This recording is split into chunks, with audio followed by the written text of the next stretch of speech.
Hiya crafty folks, Amy here, and I have a multi-stencil card to share with you using the Kitty and Puppy Pal stencils, as well as some others from A Colorful Life Designs. So here I'm showing you a smattering of stencils. These are from the August release at A Colorful Life Designs, plus I have an older one that I'm going to throw into the mix, but I'm super excited to share this with you. Here's a photo of the front of the card here for you, and then the inside of the card.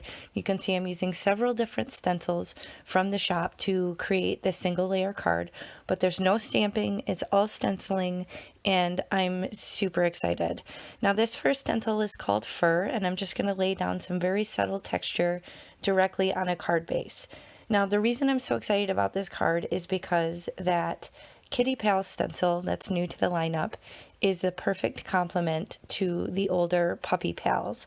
Now, the Puppy Pals I've worked with, you may have seen previous videos.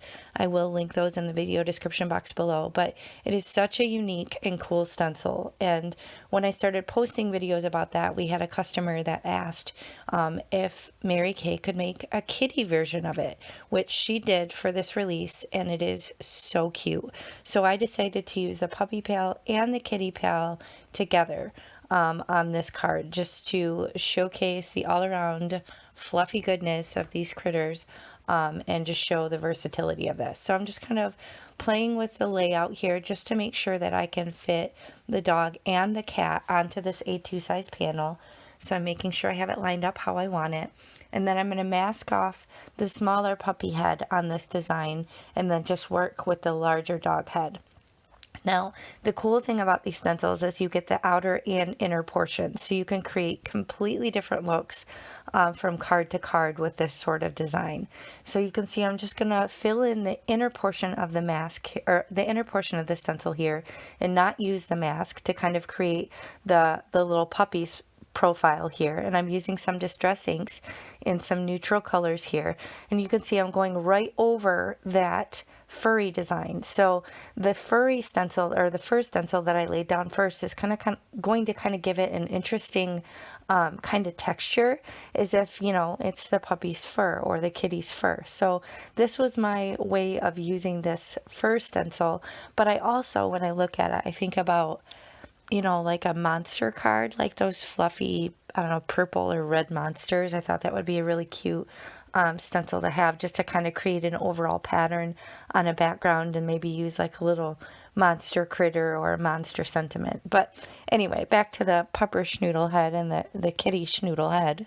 That's just what I call it. That's not actually what the stencil is called. It's called Puppy Pals and Kitty Pals, but you know, I have to go off the cuff and call it whatever suits my fancy. So anyway, I'm just going to use the little kitty head here in the lower right, and then mask off the bigger kitty just so I don't get ink where I don't want it. And then I decide to come in and make the kitty gray for this card. So again, using another neutral of distress inks. I prefer to use dye inks with these blending brushes. This is the Hickory Smoke color. So I'm just going to come in and fill in the inner portion of the smaller kitty from the Kitty Pals stencil, just to kind of add this little critter to the lower right portion. So I'm just kind of going darker along the edges just to make sure I get all that detail, and then kind of going lighter handed as I come into more the middle part of the cutout, just so it kind of gives it some dimension and interest, and then also gives the chance for that fur stenciling to kind of really show through.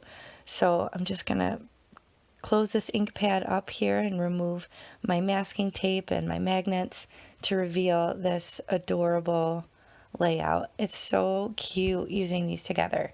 So I didn't want to take up any space or put anything on the front of the card. You absolutely could put a sentiment, but I wanted to continue on this furry texture onto the inside of the card. So I put that stencil on the inside. Again, this is single layer, very flat. It's going to be easy to ship.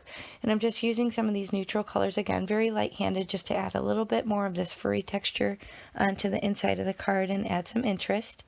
And then I have this sentiment here: the best things in life are furry.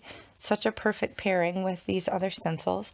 And be sure to check out the rest of this release, guys. It is chock full of critter goodness. So if you love pet-centric cards, or need to make pet sympathy cards, then you don't want to miss this release. There's dogs and cats and sentiments if you don't want to stamp, and textures and backgrounds, and it's awesome. So be sure to check it out.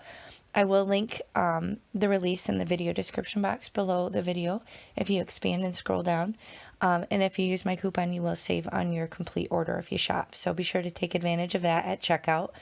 But here I'm just kind of futzing back and forth, figuring out where I want this sentiment to go. I decided to put it in kind of an unorthodox spot on the card, but that will leave plenty of room on the inside of the card for me to write to my recipient. So I just decided to mask off the edges of the stencil. Again, I don't want any rogue ink going where I don't want it to. So I'm going to use, again, the same ink that I used on the front of the card, just to kind of go a little bit heavier handed and put the sentiment on the inside of the card. But overall, like I said, very flat. It's not lacking any interest, so you don't always have to have bulk or dimension if you don't want it. This will make it really easy to send it in the mail without any additional bulk. But guys, this is probably one of my favorites from the release. I am so happy to have a cat and a dog of this genius design. So yeah, I just love it. I'm so excited with how this turned out. This might be my favorite card that I've made for this release. So I come back in real quick after I showed you. I decided to round the edge with my corner chomper here, just a little something extra, because it is a very plain and simple card overall, and I wanted to give it a little something else. So I rounded that edge, and that's going to finish the card. So I hope you enjoyed it. If you did, please hit the thumbs up and consider subscribing to my channel. And guys, seriously, check out the August release. It is amazing. So thanks for joining me today. I'll check you next time. Bye.